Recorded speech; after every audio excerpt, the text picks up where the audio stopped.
जैसे ही अदलिया इस्लाहात जजेस के इल्म में आई, सुप्रीम कोर्ट का मखसूस नशिस्तों पर फैसला आ गया। पीपी चेयरमैन बिलावल भुट्टो जरदारी का कहना है, आईनी तरमीम का मुसविदा पहले मेरे पास नहीं आया, बल्कि पहले वजीर कानून ने सुप्रीम कोर्ट में जाकर जजों को बताया हम आईनी तरमीम के जरिए अदलिया की रिफॉर्म्स ला रहे हैं। मखसूस नशिस्तों का फैसला यही इशारा करता है 25 अक्टूबर के बाद आईनी तरमीम में मुश्किलात होंगी। तरमीम को लीड करता तो पीटीआई को साथ रखता। मौलाना की ख्वाहिश है पीटीआई को भी साथ लिया जाए।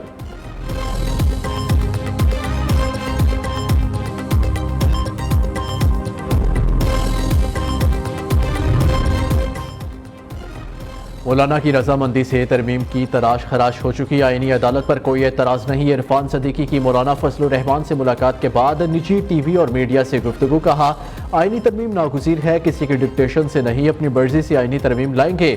2 हफ्ते में आईनी तरमीम से मुतल्लिक मामलात वाज़ेह हो जाएंगे। तरमीम का चीफ जस्टिस या जस्टिस मंसूर अली शाह से कोई ताल्लुक नहीं।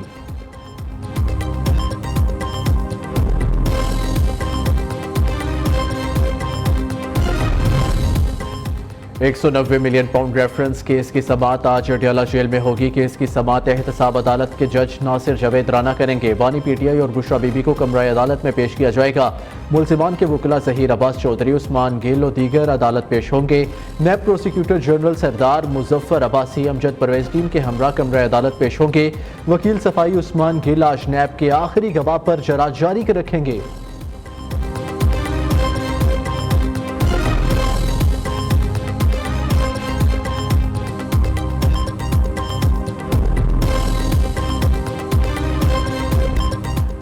आर्टिकल 63 नजरसानी केस, चीफ जस्टिस ने बेंच पर एतराज़ात को मुस्तरद कर दिया। चीफ जस्टिस काजी फाइजीसा का पीटीआई वकला से मुकालमा। आपने कहा, बेंच पर एतराज़ से मुतल्लिक फैसला सुना दे। हम पांचों का मुतफ़िका फैसला है, बेंच पर एतराज़ को मुस्तरद करते हैं। अली जफर की बानी पीटीआई से मुलाकात कराने की दरख्वास्त मंजूर। अदालत की additional attorney general Aamir Rahman को मुलाकात कराने की हदायत। सुप्रीम कोर्ट में केस की समाअत आज दोबारा होगी।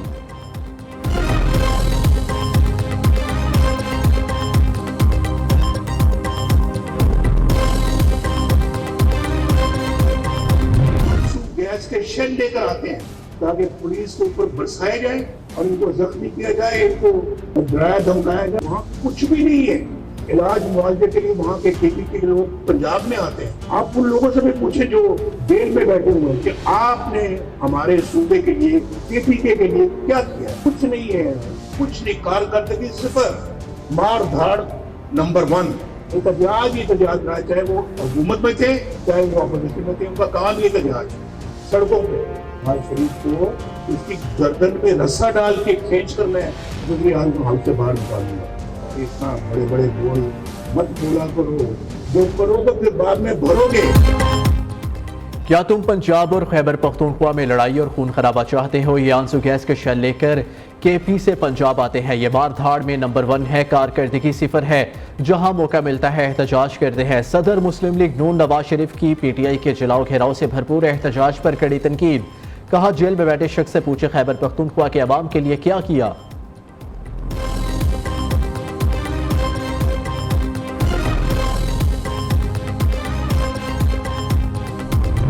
जेल से कॉलें आ रही हैं। वो जेल में जो अडयाला जेल में बंद है, हमेशा सुने कि वहां पर आग लगा दो, वहां पे घेराव कर लो, वहां पुलिस वालों के सर फाड़ दो। सियासत की इजाजत मिल सकती है, दहशतगर्दी की इजाजत नहीं मिलेगी कभी।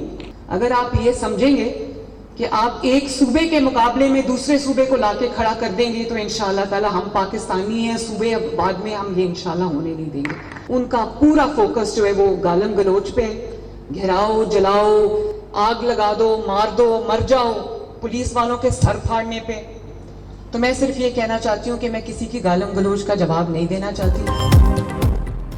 जेल में बैठे शख्स की तरबियत है कि फितना फसाद और इंतशार कैसे फैलाना है। जेल से हमेशा पैगाम आया कि आग लगा दो, पुलिस पर हमला कर दो, एक सूबे के मुकाबले में दूसरे सूबे को खड़ा कर देंगे, तो ऐसा होने नहीं देंगे। इनको सियासत की इजाज़त मिल सकती है, दहशतगर्दी की इजाज़त नहीं मिलेगी। वज़ीर आला पंजाब मरियम नवाज के लफ्ज़ी वार लाहौर एक्सपो सेंटर में अपनी छत अपना घर तकरीब स्कीम के तहत घर बनाने के लिए कर्ज की रकम के चेक तकसीम किए।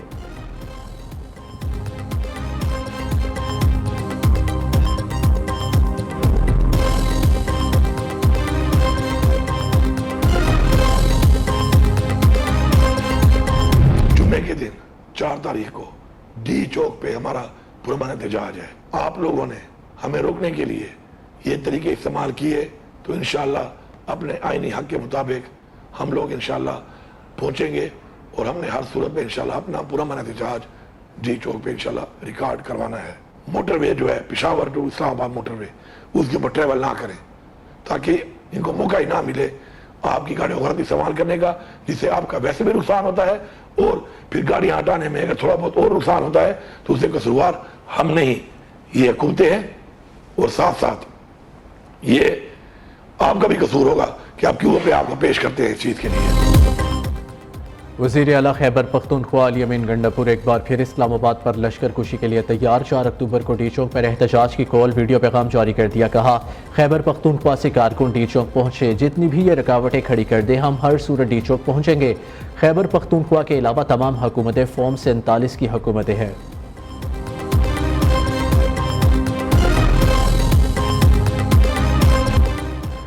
गोशवारे जमा ना कराने पर इलेक्शन कमीशन का एक्शन। 26 साबिक अरकान असम्बली को इलेक्शन लड़ने के लिए नाअहल करार दे दिया। कौमी असम्बली के 11, सिंध असम्बली के 7, बलूचिस्तान असम्बली के 8 साबिक अरकान नाअहल करार दिए गए हैं। साबिक वजीर खुरम दस्तगीर, मोहसिन शाहनवाज रांझा, यार मोहम्मद रिन समेत दीगर शामिल।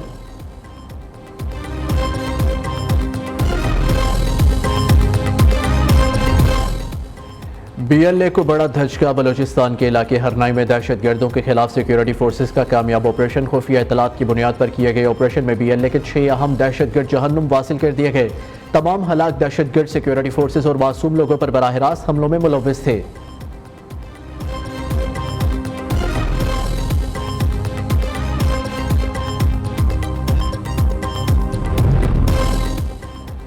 Association private sector universities of Pakistan के वफ़द की चेयरमैन एब्सब प्रोफेसर डॉक्टर चौधरी अब्दुल रहमान की क़यादत में सूबाई वज़ीर तालीम राना सिकंदर हयात से मुलाकात। वज़ीर आला पंजाब मरियम नवाज की होनहार स्कॉलरशिप प्रोग्राम से मुतल्लिक अहम अमूर बारे गुफ्तगू। चेयरमैन एब्सब प्रोफेसर डॉक्टर चौधरी अब्दुल रहमान ने स्कॉलरशिप प्रोग्राम के हवाले से सूबाई वज़ीर तालीम और सेक्रेटरी तालीम की काविशों को सराहा। प्राइवेट सेक्टर को पार्टनर बनाने पर शुक्रिया अदा किया। राना सिकंदर हयात और सेक्रेटरी तालीम ने एब्सब के प्लेटफॉर्म से इस प्रोग्राम की वज़ीराई को खुशायन करार दिया।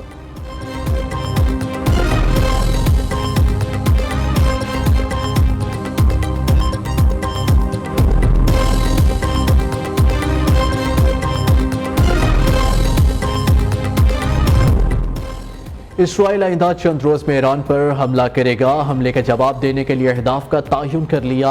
ईरान की तेल और जोहरी तनसीबात को निशाना बनाया जाएगा। इसराइली धमकी के बाद ईरान ने अपने एटमी हथियारों को महफूज बनाने के लिए इकदाम कर लिए।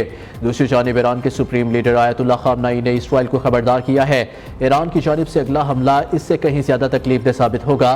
खित्ते में बेअमनी की जड़ अमरीका और बाज़ यूरोपीय ममालिक है। अमरीका और यूरोपीय ममालिक के खित्ते में मौजूदगी कम करने से जंगें और झड़पें मुकम्मल खत्म होंगी और खित्ते के ममालिक अपना और खित्ते का इंतजाम संभाल सकेंगे।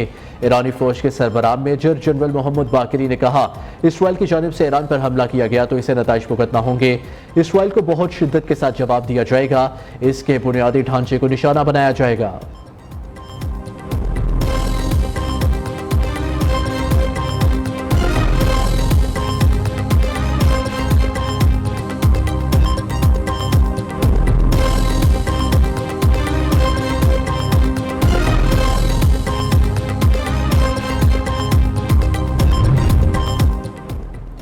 अमरीकी सदर ने ईरान पर मजीद पाबंदियां लगाने की धमकी दे दी। जो बाइडन का कहना है कि ईरान को मजीद पाबंदियों का सामना करना पड़ सकता है। G7 ममालिक के साथ मिलकर ईरान पर मजीद पाबंदियां लगाई जाएंगी।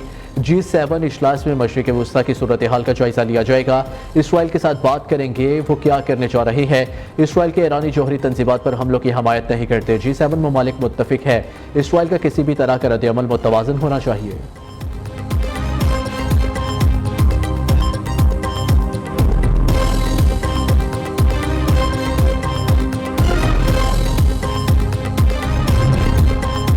इसराइली फौज ने अपने फ़िज़ाई अड्डों पर ईरानी मिसाइल गिराने का एतराफ़ कर लिया है। इसराइली फौज के मुताबिक मिसाइल गिरने के नतीजे में फ़िज़ाई अड्डों की इंतज़ामी इमारतों और जहाज़ों की मुरम्मत की जगहों को नुकसान पहुंचा है। दूसरी जानिब इसराइली हुकाम का कहना है कि ईरान की जानिब से फायर किए गए ज़्यादातर मिसाइलों को अमरीका की मदद से नाकाम बना दिया। कुछ मिसाइल ज़मीन पर गिरे, ताहम उनमें भी कोई जानी नुकसान नहीं हुआ।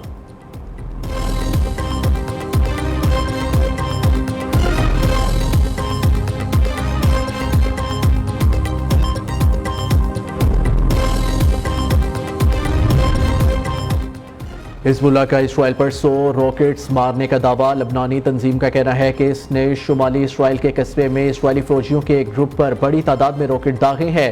गाइडेड मिसाइलों से इसराइल के जदीद तरीन मरकावा टैंक तबाह करने और इसराइली हेलीकॉप्टर पर शेलिंग की गई। दूसरी जानिब फलस्तीनी मुजाहमती तहरीक हमास के अस्करी विंग अल कस्साम ब्रिगेड ने इसराइली फौज के मुतादिद टैंक तबाह कर दिए। वीडियो भी सामने आ गई। गजा के पनाह गजीन स्कूलों पर भी इसराइली बमबारी। रात से अब तक मजीद 70 से ज्यादा फलस्तीनी शहीद हो गए।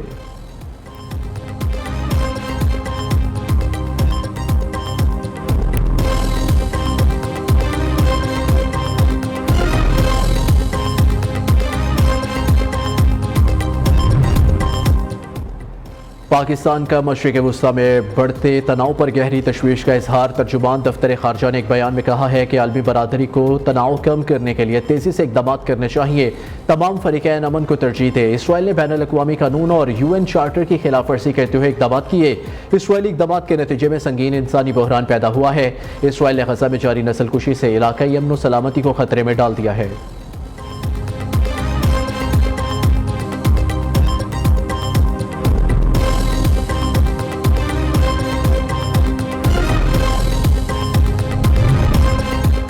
पाकिस्तान क्रिकेट बोर्ड ने बाबर आजम का इस्तीफा मंजूर कर लिया। PCB का कहना है बाबर आजम का फैसला बैटिंग पर मुकम्मल तवज्जो देने की ख्वाहिश जाहिर करता है। बोर्ड पहले भी बाबर आजम को सपोर्ट करता रहा है, आइंदा भी करेगा। बाबर आजम के बाद मोहम्मद रिजवान कप्तानी के लिए फेवरेट उम्मीदवार।